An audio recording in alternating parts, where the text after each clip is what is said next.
My name is Damon Adams. I'm 37 years old, and my childhood was a typical Generation X upbringing. With a father in the military, I had a disciplined beginning at home and at school, and joined the Royal Australian Navy at the age of 17, a teenager, as an Intelligence Analyst.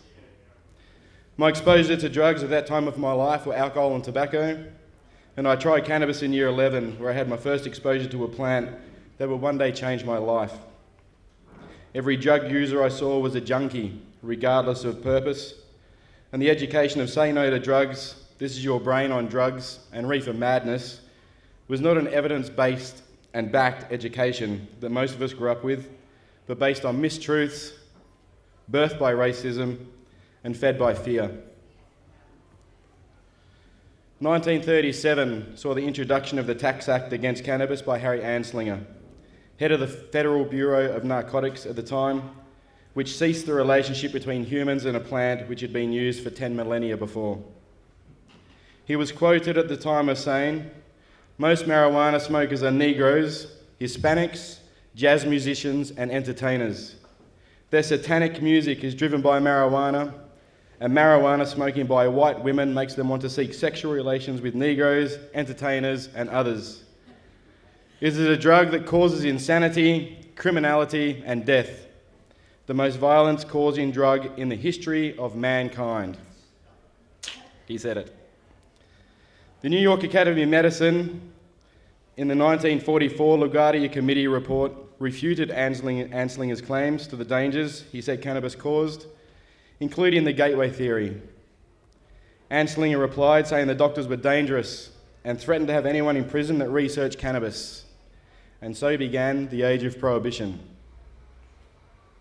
After 11 years in the Navy as an intelligence analyst, including active service in the Middle East as part of the International Coalition Against Terrorism, I rejected a promotion to a desk job in Canberra and discharged at my own request to pursue a family, and married soon after. I then set my sights on stability and joined the South Australian Police. At this stage, my life and my perception was that all druggies were subhumans and should be put in jail. My time at the academy was supportive of this dogma, with old school mentors teaching old school mindsets. Cannabis was just as bad as heroin. I shook Commissioner Hyde's hand, put my badge in my pocket, and started patrolling on the streets of Adelaide's northern suburbs. Exposure to cannabis was an almost everyday occurrence, and if you weren't giving out expiations for personal possession, you were organised to help another team on a raid. Having size 13 boots and some weight behind me, I enjoyed kicking the doors in of the criminals and putting their dangerous plans in a room with a label to be incinerated at a later date, while entering the people into the system, most of them for personal use, most of them for the first time. During my time at the academy in 2007, I suffered a knee injury, causing surgery and a lifelong pain management plan with prescribed opiates.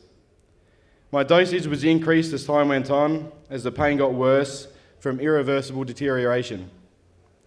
My body became dependent on prescribed opiates, and I spent many nights on the couch so as not to wake my wife, when the withdrawals were causing horrendous side effects after ceasing the pills.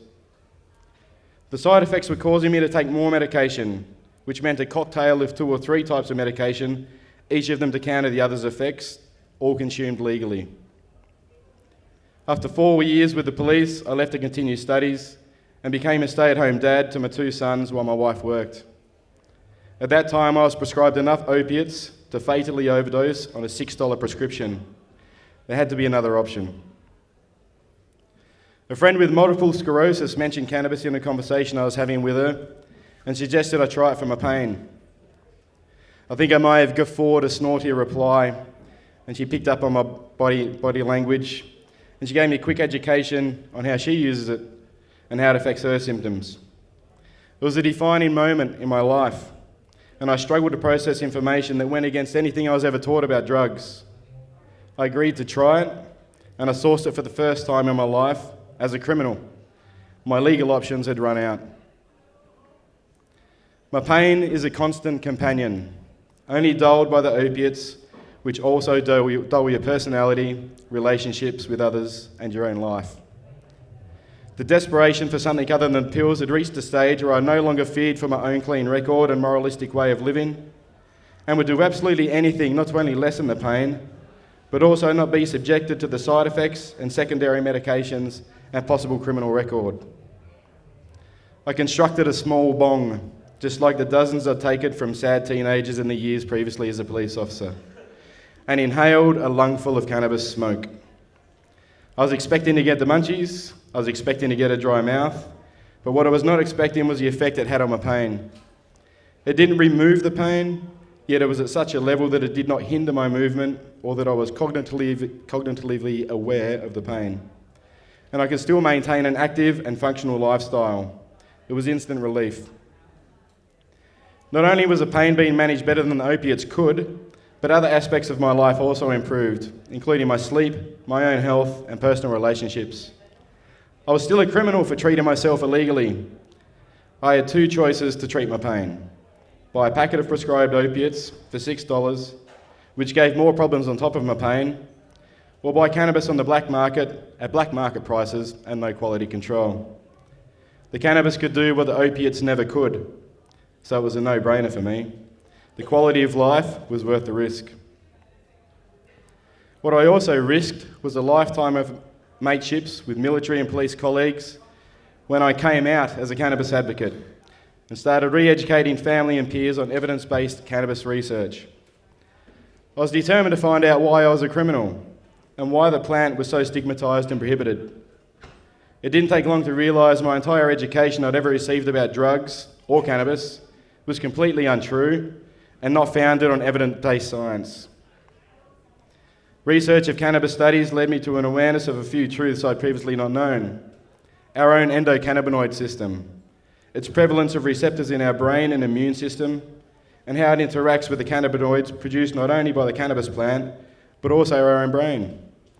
They showed me our brains make a cannabinoid called anandamide, and breast milk contains 2-AG, a cannabinoid that gives babies a thrive function to feed, otherwise known as the munchies, and strengthening their developing immune systems through their CB2 receptors.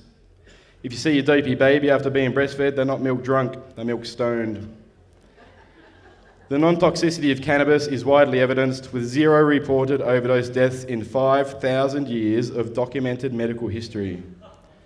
Smoking a natural plant flower gave me a better life than a man-made pill and would not kill me. The gateway drug myth was refuted by the Lugard Committee in 1944, and the schizophrenia theory was disproved by a Harvard study in 2013, with genetic predisposition for mental illness being a cause for mental illness, not cannabis. I started researching with different types and strains of cannabis, trying to find the best for treating my pain. Of the two main cannabinoids found in cannabis, THC and CBD, I found that THC was required along with CBD to give the best relief. I did not experience any negative side effects with cannabis that will require secondary medications, and my health is better than it has ever been. I'm in my second year of university on my way to becoming a middle school science teacher, and have been the academic student representative in both years. I'm also the chair for my local kindergarten governing council, and until I publicly announced my cannabis use on national television last year, whilst as a panellist for an SBS Insight special on cannabis, I was also employed at a primary school OSH as a caregiver before being sacked, after advice from the Department of Education and Child Development to protect the reputation of the school community. It was a great school, and my heart broke not being able to see the kids I built relationships with, and because I was judged for using an illegal drug in my own private life instead of taking debilitating but legal prescribed painkillers. I knew my public advocacy for cannabis legalisation would be a bumpy road, but I never expected that. I was discriminated against for something I did in my own time behind closed doors. How this will affect further employment is unknown, and in 2 years when I'm handing my teaching degree, I'm not sure I'll even be able to get a job. The education of cannabis is multifaceted and needs to be taught from politicians to school kids, and all information must be challenged for its source and credibility. Cannabis use has not damaged my potential career, the broken laws against it have. Since starting my cannabis journey, I've broadened my search for peer-reviewed studies with evidence-based science, funded by groups with no vested interests. There are hundreds of patents, such as patent 6630507 from the US Department of Health, stating various claims of medicinal capabilities of cannabis. There are thousands of clinical reports covering capabilities against conditions that range from neurodegenerative disorders such as Parkinson's, Alzheimer's, and motor neuro disease, to heart attack, stroke, multiple sclerosis, epilepsy, and cancers of the skin, bowel, breast, and brain. There are multiple pharmaceutical companies with patents for cannabinoid medicines, and the only people making money from it being illegal are corporations or cartels. The science and awareness of the science has taken over the moralistic attitude towards cannabis, and the criminality involved with possession or consumption is stopping a lot of people from having a fuller quality of life. People that you might know, perhaps even yourself.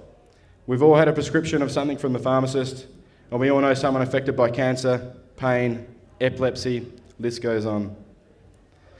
I've met many mums and dads with children who have intractable epilepsy and suffer almost non-stop seizures. Some of these parents decided that the child's life is worth risking breaking the law for and source cannabis products before administering them to their affected child. Every story is nothing short of amazing, with cannabis stopping seizures in their tracks where a multitude of pharmaceutical products had not, could not. Seeing these children respond in such an amazing way totally transformed them. After being in a zombified state for such a long time under pharma drugs, they were able to smile, speak, walk, talk, and laugh, sometimes for the first time. No other secondary medications have been required, and their quality of life is above and beyond what was experienced previously under legal medication. As a father of now 3 boys, there is nothing I wouldn't do, legal or not, to ensure their health and happiness.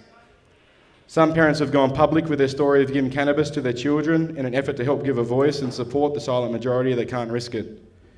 Also imagine the stress the parents no longer have to go through with seizures and CPR in the middle of the night on the bedroom floor. The general public are becoming aware of the properties of cannabis through media and the groundswell of global cannabis legalisation. And the Prohibition-era propaganda is quickly being dissolved by the science and more people like me and you guys with personal and lived experience of its effects. Any parent can tell you they would do anything at all, criminal or not, to save the life of their child. Our current legislation is putting those parents in unimaginable situations and not improving the life of their child in any way. Cannabis can be quickly and easily established and regulated in Australia, with 25 states in the US having medical cannabis legislation already and 4 with full legalisation. It is a huge industry that is renewable, sustainable, and will set Australia ahead of the rest, but not for economic reasons. Sure, it will be an industrial and economic boom, but more so it will be the people that benefit from the cannabis, as well as those that move here for a better quality of life. This is already happening in Colorado and Washington states, and has been dubbed the Green Rush. The social benefits are tremendous, the sky has not fallen, and it has been a win-win situation across the board. Medical cannabis trials, such as the one announced by Mike Baird, are not good enough. A 5-year trial costing $9 million is an insult to the taxpayer and the plethora of scientists, peer-reviewed research and evidence that already exists. Reinventing the wheel delays the inevitable and puts further lives at risk by denying them access to a flower that could save their life. Going down the path of CBD-only legislation is also risking lives that could benefit from THC, such as mine. And we have to be careful not to perpetuate prohibition by demonising individual cannabinoids. As previously mentioned, the opiates I'm prescribed can kill me. Cannabis cannot. Children will never be killed by cannabis either. The same can't be said for legal pharmaceutical medicines or legal drugs like alcohol, tobacco, and caffeine.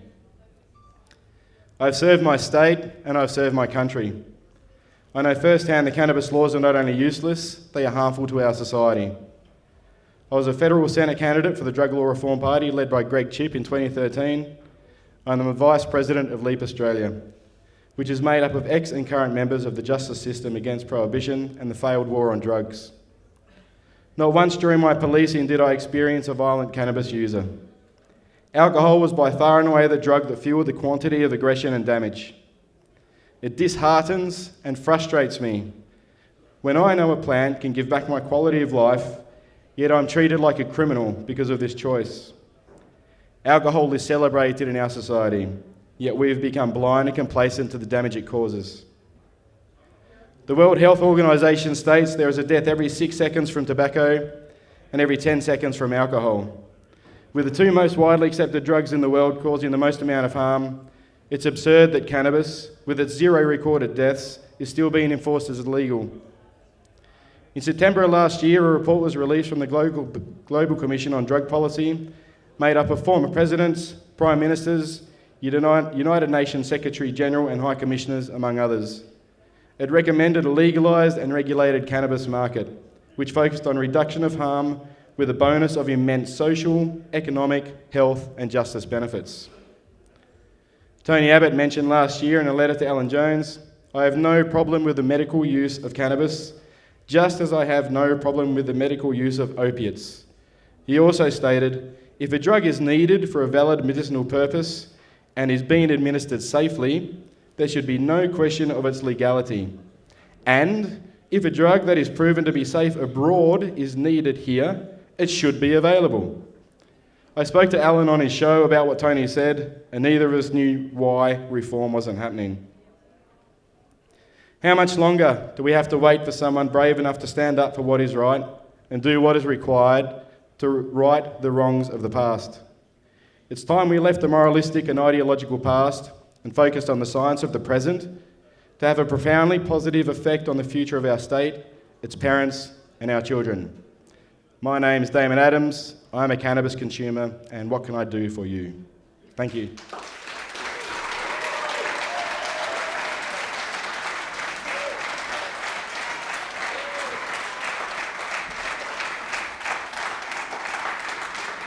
Thank you. Questions? Any questions? It's got to be questions. Question down there? What's that, sorry? How many members do you have? We have an amazing 2 members in LEAP. 2.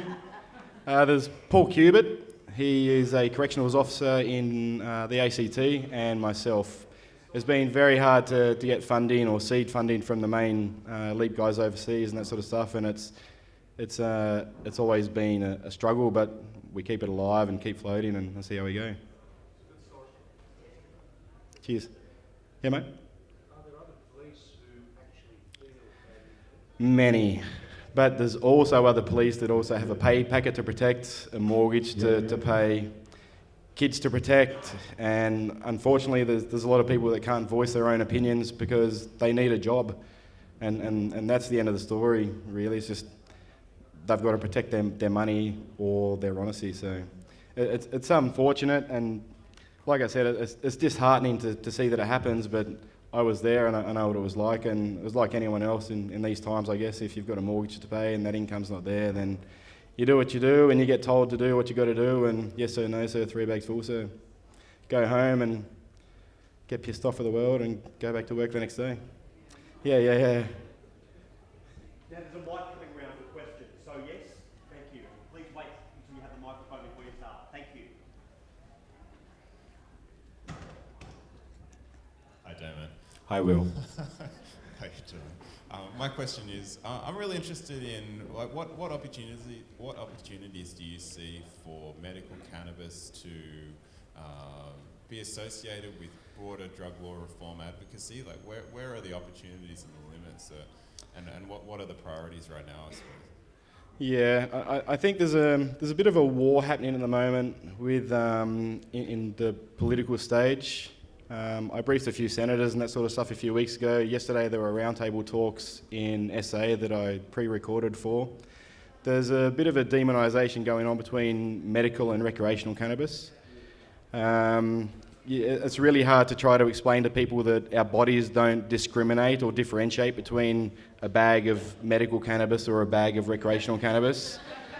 And if I have a joint this morning for pain for my leg and that's medical, and then after this speech I have a water and another joint and that's recreational, am I allowed to have one in the morning and not after my speech, or that sort of thing? So we've got to clear up the whole what are we fighting for? Is this about the kids and the people that need it, or are we going to start trying to like separate and demonise cannabinoids and that sort of thing? So we've got to be careful. We don't want to create another prohibition ourselves from what we're doing. But that's an education thing, and we really need to get out there and just make people aware of the synergistic effect and whole plant medicine theory. Well, it's not a theory, it's proven science. Medical-wise and going forward, I think a lot of us reformists need to work together a lot more and try to build some sort of just a communication network to keep on top of everything and communicate with each other. We're all going for the same cause. So we just need to talk to each other more instead of just hiding our little plans and agendas and that sort of stuff. The more data we get, then the more we can share around and progress it forward. Does that answer your question well? Thank you. Any others? Down the front.